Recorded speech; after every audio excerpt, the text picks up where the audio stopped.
today's topic is going to be about drifting and how to get into it. I got into it. So if you have any questions yourself about drifting, get that out of here. Check out the most recent podcast. Oh shit! We're starting right now. Oh, I forgot to change the background. Oh well, it's alright. It's alright. It's a good background. I don't even care. Show me what you got. Show me what you got, little mama. I don't even care. Show me what you got, little baby. You don't know that song. Don't tell me because I ate chicharrones in the last episode that you think you're gonna eat this fat orange. I'm not gonna eat it. Oh, it was just. Just don't here? bruise my bruh. Can't bruise oranges. Where's Benedict? Benedict is over there in the other room. He should have been on this podcast. He's on. Oh. Mm-hmm. Actually, no. And that was the moment. Not this topic. Calvin knew he fucked up. Not this topic. He doesn't really care. Let's talk about season 6 Fortnite. No. We could do what a whirlwind. Game. No, we're not. Nah, we're not switching. But I'm just want to. We're talking about. Before we get into it, I just want to talk about it. Cars. God, I don't season play Fortnite. 6. I think it's cool. I think it's that's a a lie. Game. You do we're play not Fortnite. I do. I play with TJ sometimes, but not on season 6, boys. What do we feel about that? No, that's not. I bought the battle stop. pass. Stop. I bought the battle pass. Right there, Teach. Stop. 1,000 V-Bucks. Or is it 900 V-Bucks? Stop. I bought 1,000 V-Bucks. Stop. Today we are talking I'm hoping about to play tonight. Will drifting you play with me tonight? memes. Are you gonna play tonight? I won't play with you. Forza 4 is out. Are we gonna get that? Maybe. Forza Horizon or Forza? Forza Horizon 4. Okay. Sorry. Okay. FH4. There's a difference. It's out. Okay, so man. It's out as of today. As of today. So probably should be playing that tonight. Just saying. I'll look at review. I'll wait a couple days. Remember and my watch reviews. okay. You okay with that? Are we okay with that, Teach? I wasn't listening. What? Never mind. Fuck Okay. you. I spaced. It's fine. No one's paying attention to you anyway. You fucking asshole. Anyways, on the topic of Forza and cars, And not a sponsor, but Forza has drifting in it, and we're talking about drifting today. I personally don't know or like pay attention too much on the idea of drifting. TJ is super into it. He wants to make memes in the drifting scene, and I have a bunch of questions. I'm curious. make memes in the drifting scene. Yep.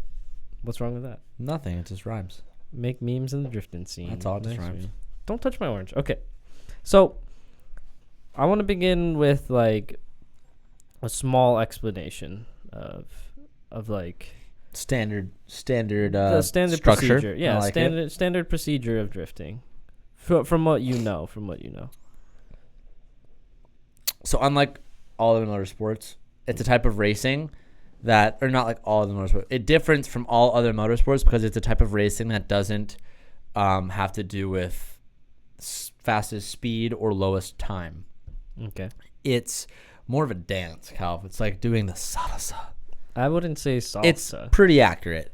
So it's about from getting to point A to point B and hitting all of the necessary, what they call clipping points, inner clipping points, and filling the zones. Uh-huh. It's a very controversial sport because Controversial. it is because controversial and political for that matter, because it's one of the only motorsports that is based off of other people's opinions, not the drivers themselves. Yeah. It's about putting a car and putting the car in certain places that the judges want you to do it. Mm-hmm. And beyond that, there is style judging, fluidity, I guess, kind of style. Mm-hmm. There's 3 categories. I don't know the other 2, but yeah, it's about oversteering and getting sideways and putting the car in the right spot and following the car. Okay, so from what I know, I played a lot of video games that had the physics in the game allow you to do sort of drifting. How would you say that compares to like I feel like I credit I like to think that I picked it up pretty well once you kind of get around the track a couple times with a properly set up car. I like to think that I picked it up quickly from what I was told from my friends, due to the fact that I played so much drifting simulations in video games. I'm not talking like Not like a SETA or anything like that. Like those sims. I mean, it's like in the aspect of a controller in my hand and trying to drive and drift. The idea and like the predicted physics of what it would be like.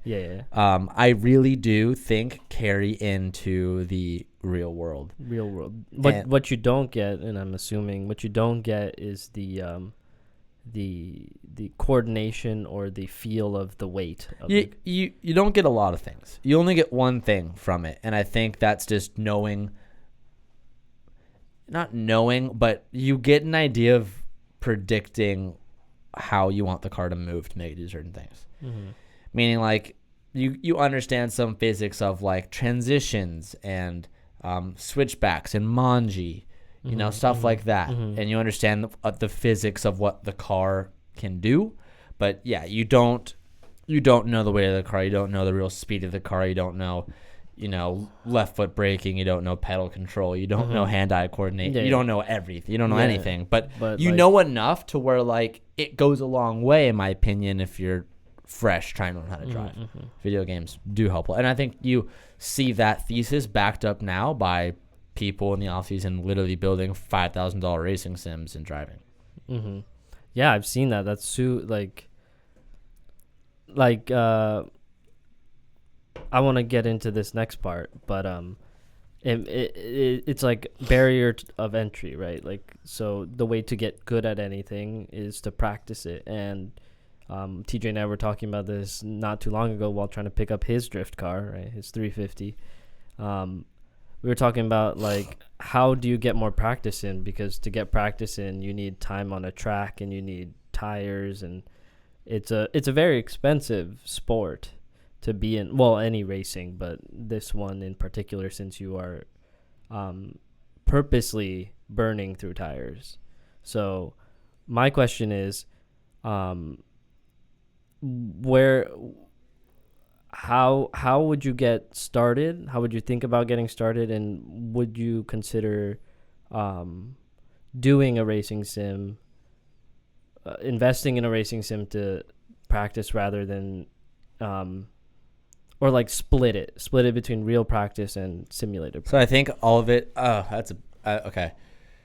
I think you could only split it if you expect it to take double the amount of time to learn to get into it, because you're spending a lot of money on like the racing sim and all that type of stuff and then you're spending some money on a car and stuff.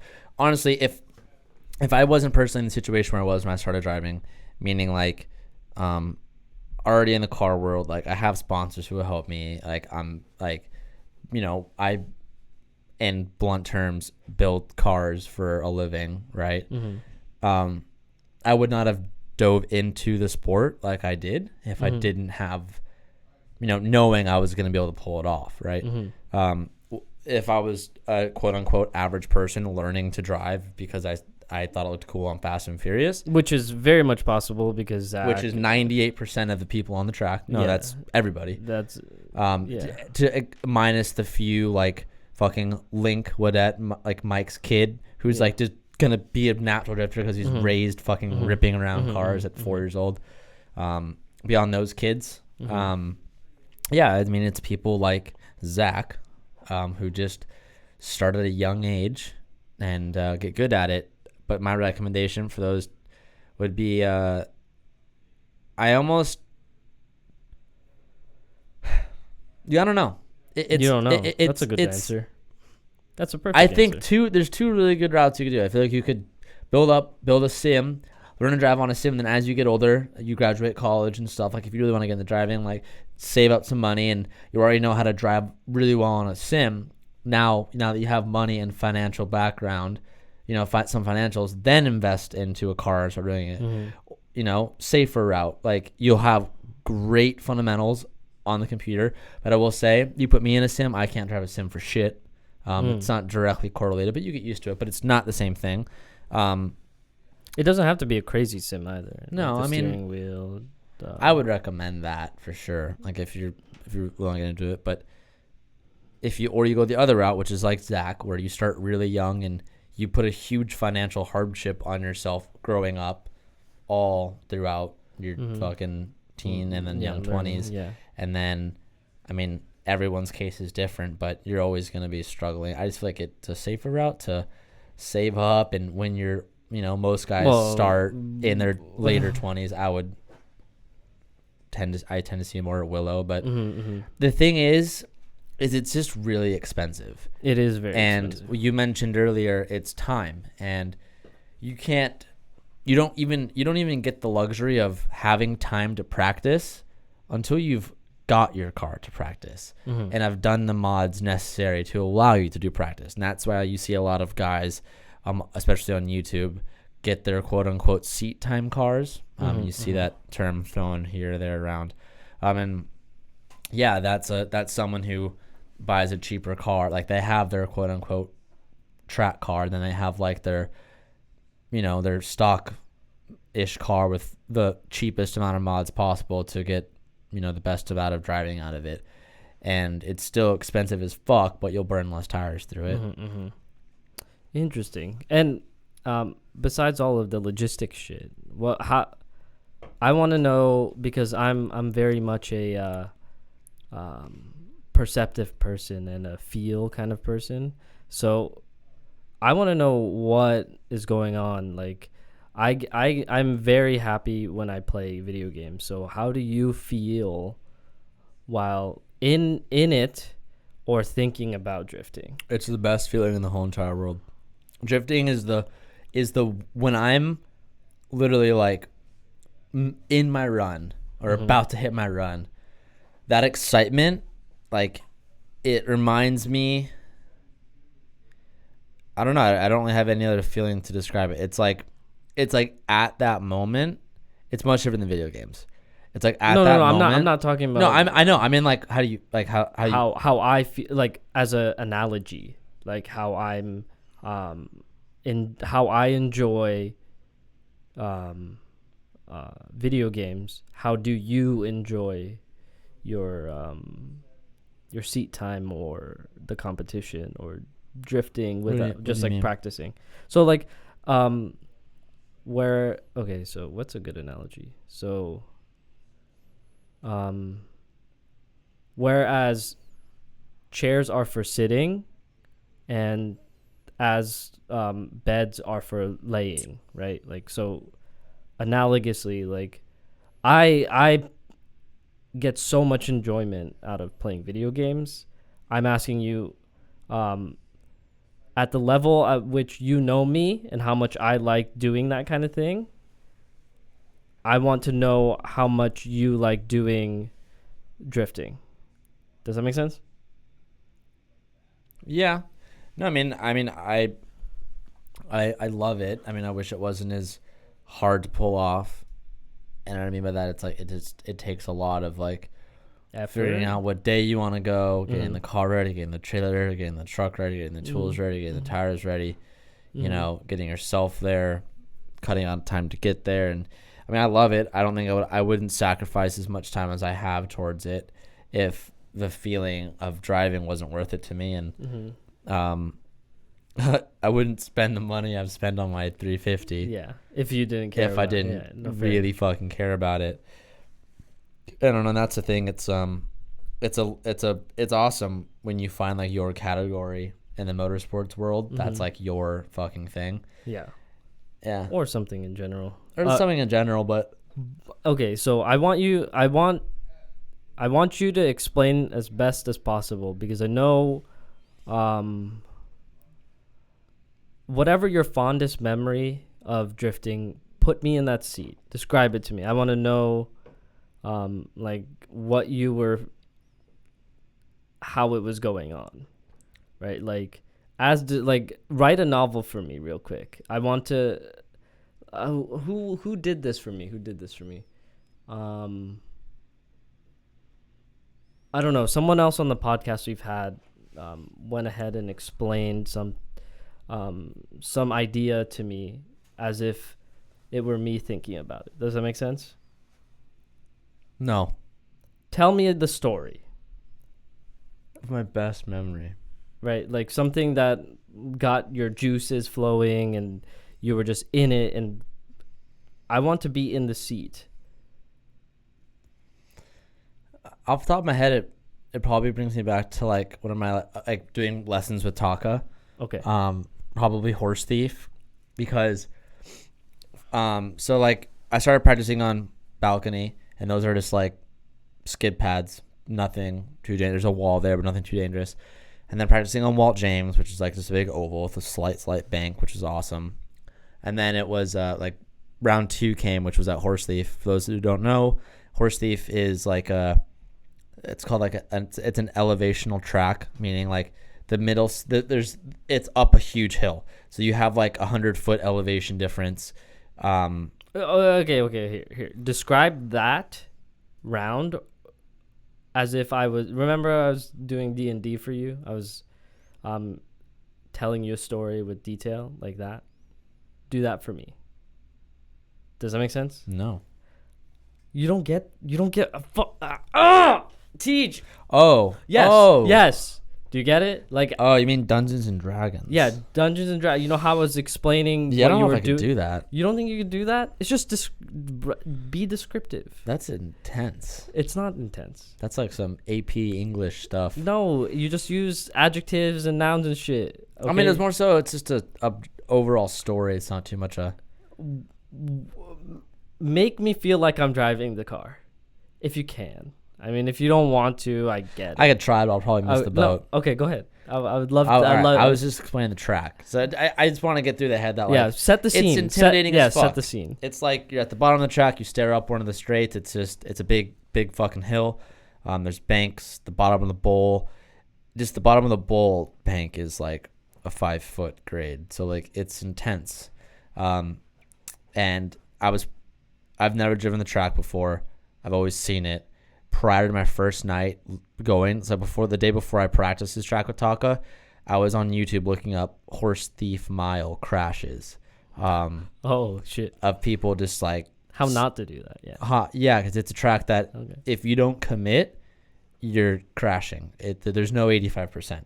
There's only 100% and 100 and beyond percent. There's no under. So it's scary. It's a very dangerous track.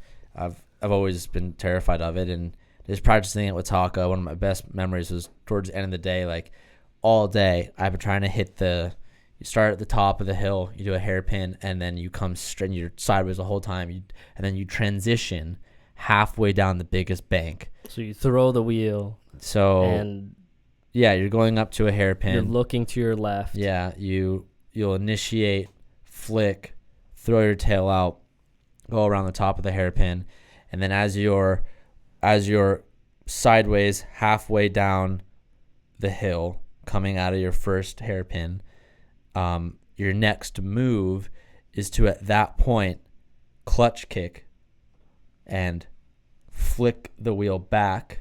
So and then as you're looking right. Yeah, so you're looking right, you flick the wheel back, your car is straightening out.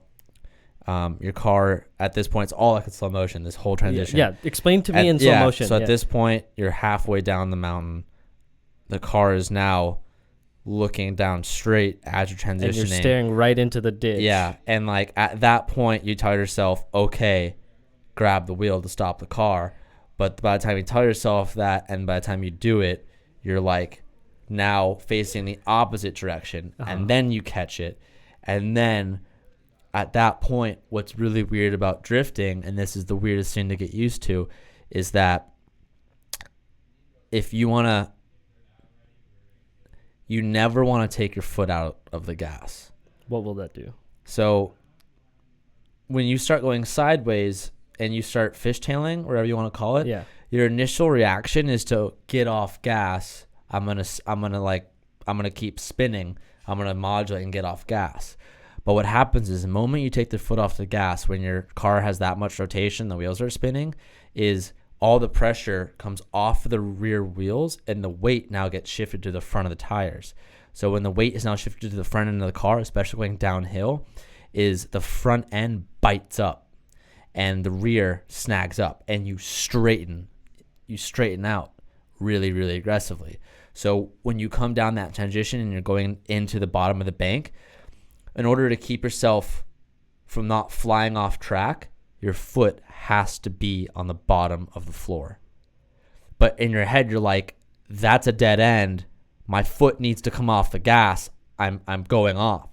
But in all actuality, if your foot isn't in it, so keeping your foot in it will keep the tires spinning, but at the same time, the tires aren't gripping up and sending you forward. It's actually slowing you down in a weird, twisted way, but you don't realize it. But it's just the weird physics of drifting, and it was that moment. It's like when you commit, you flick, you keep your foot all the way down, and then you notice you're getting really kind of sucked in. You pull the hydro a little bit to kind of put yourself towards the edge of it, and when you start lifting off gas and right at the bottom of the bowl, and then your front wheels will bite up, and then you'll get back on gas and head back up. That was like the moment where I love drifting, but I was like, that feeling of like you're so scared, and in my head I'm like, I'm crashing, but you trust the car and you trust, like Taka's like, you need to trust me. Do not take a foot off the gas.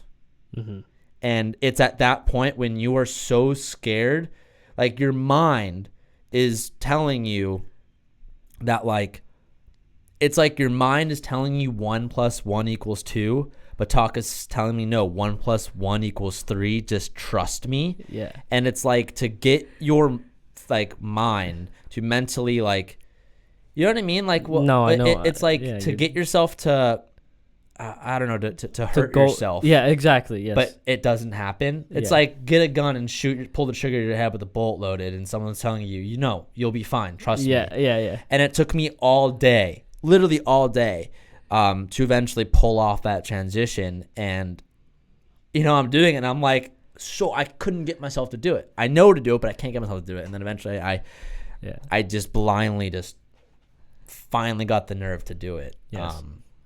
And it working out, and you're like, oh my God, and like the realization comes through, and you feel it for the first time, and you got just that bit more of information on how to drive, and you're like, whoa, and it just like opens your eyes to you laugh out loud, dude. And it was like, I remember getting on the walkie and like screaming, I'm like, Taka, I fucking did it. Like, just nothing else mattered that whole day other than just doing that. And that was that moment of like trusting the car, and it's magical. It's something that it's the addictive property of driving like that.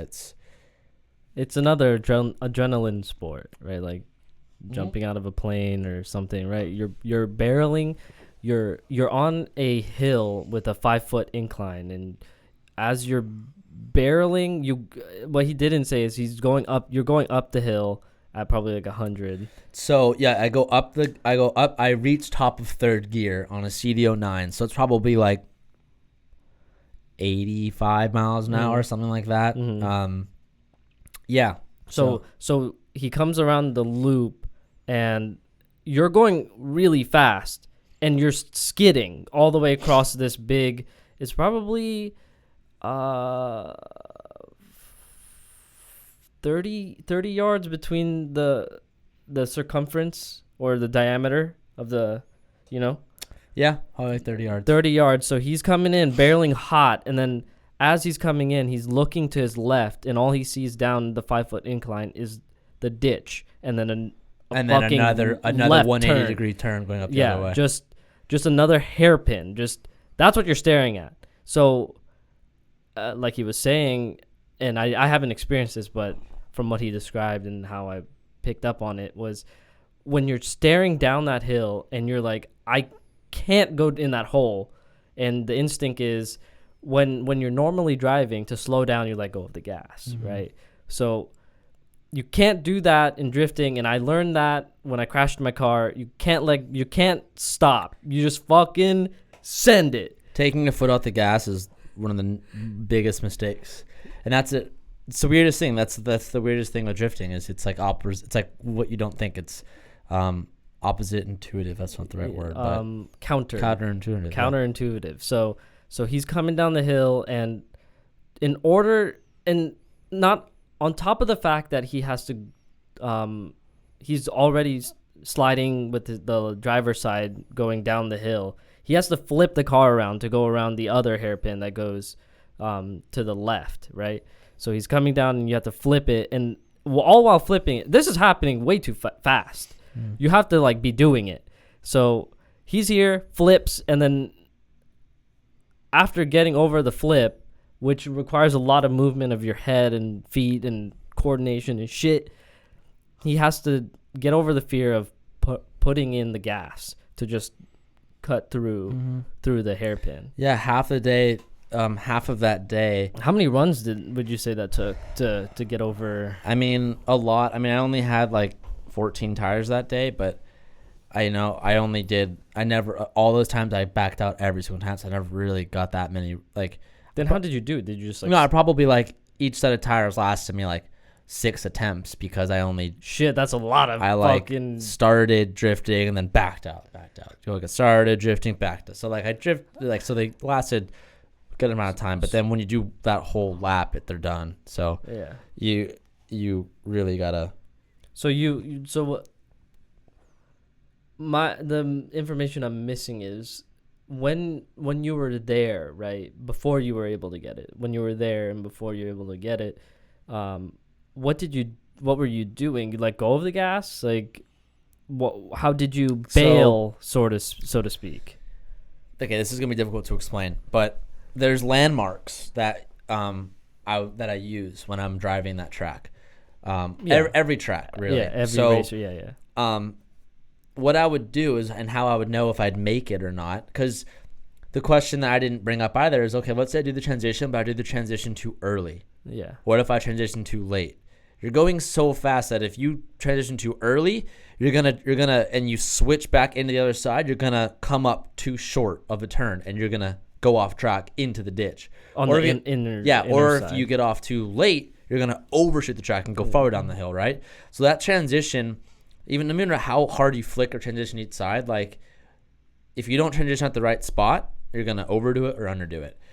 So there's like a pothole on the edge of the track, and what we would do is Taco would put a cone right on the edge of it, and he would stand about 10 feet off from that cone.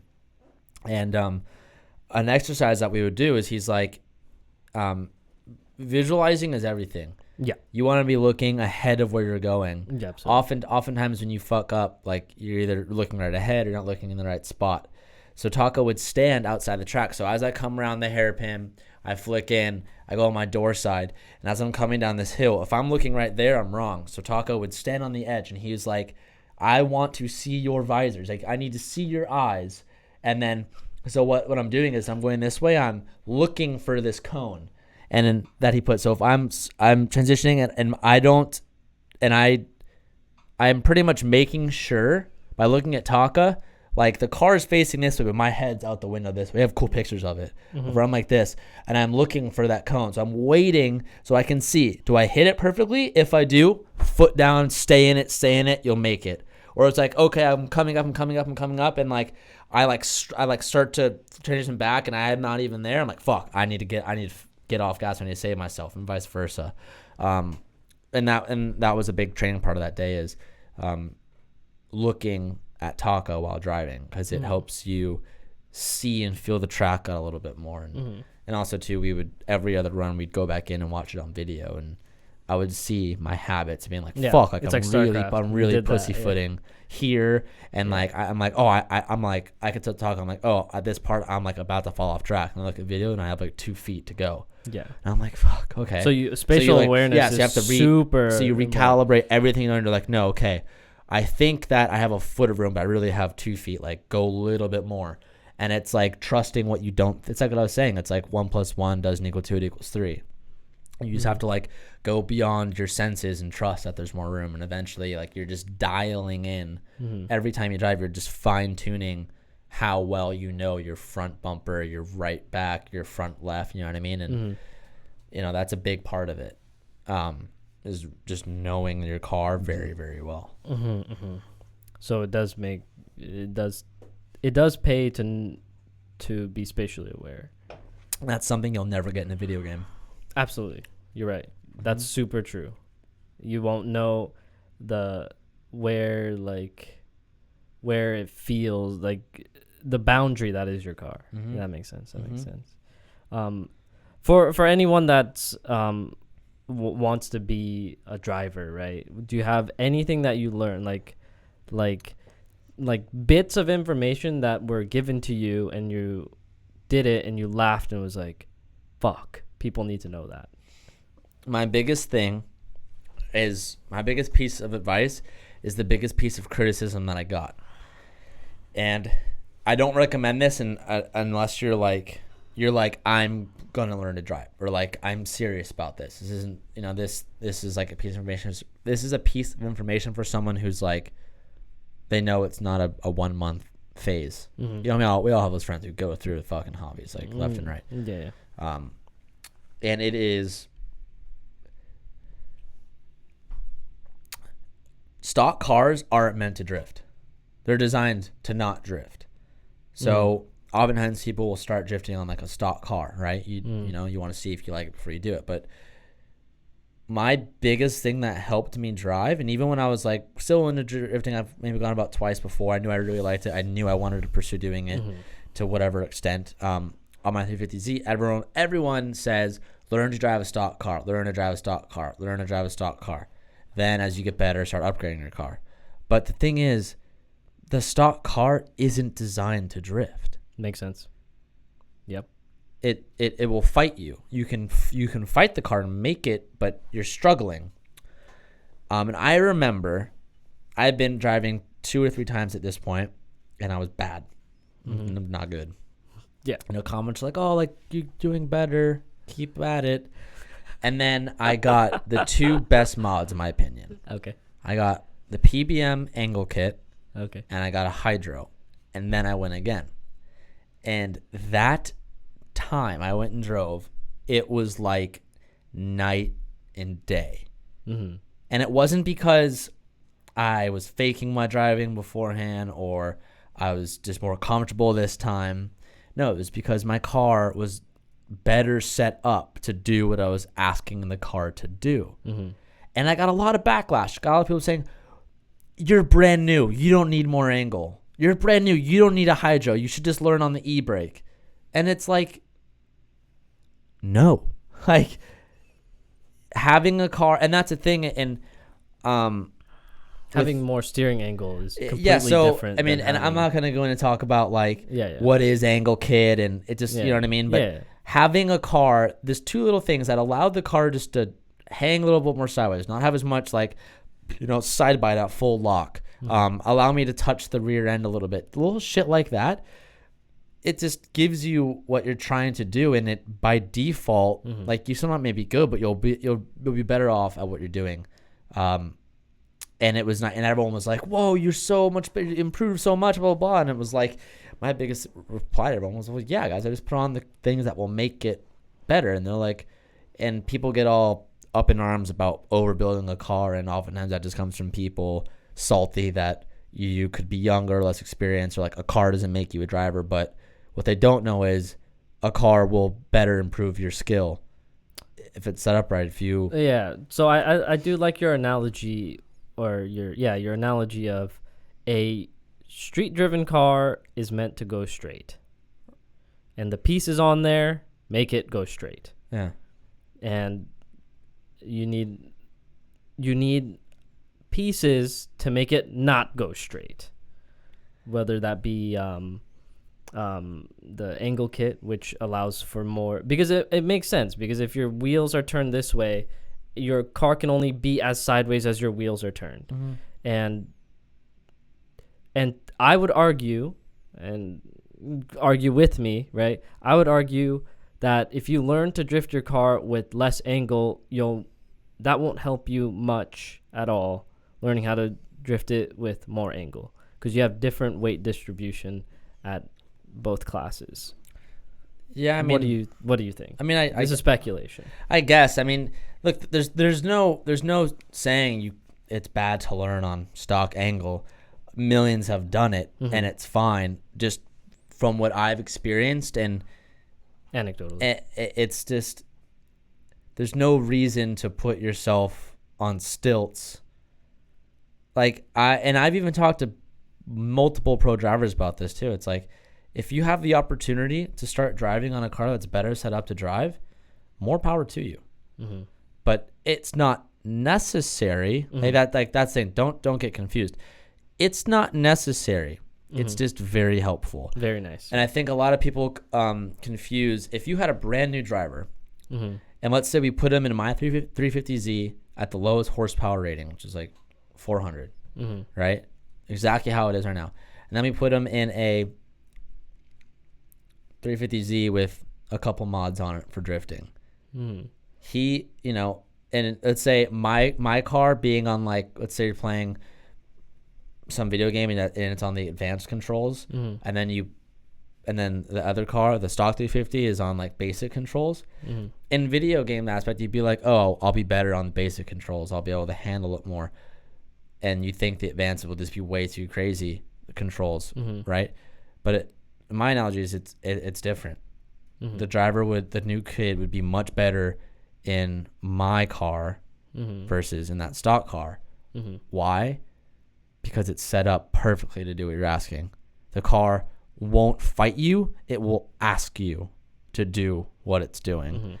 And that's Sure. And yeah, and a lot of people, after they go, oh, well, you don't need, your car's too built, your car's whatever. But it's like, having a car that is, making a car that's designed to do what you're trying to make it do will not make you a better driver. It'll be helpful. But it's definitely steroids into the process. Okay. In my opinion. Yeah, sure. Big time. Yeah, we saw, when we went to New Zealand, we saw a S14. Yep. S14, literally stock, and all it had was an angle kit. And it was doing skids. The dude was doing skids. It was really cool. Mm-hmm. But that's all we have. Thank you, TJ, for sharing your wonderful hobby, your wonderful experience with your hobby. Go ahead and comment down below. Argue with us. That's the point of this. I want to know your opinion. I want to know what you guys think. And if you drift, help me understand, because I don't really understand that well. TJ's helped me get there. But best of luck to all of you. Thank you so much for watching. Bye.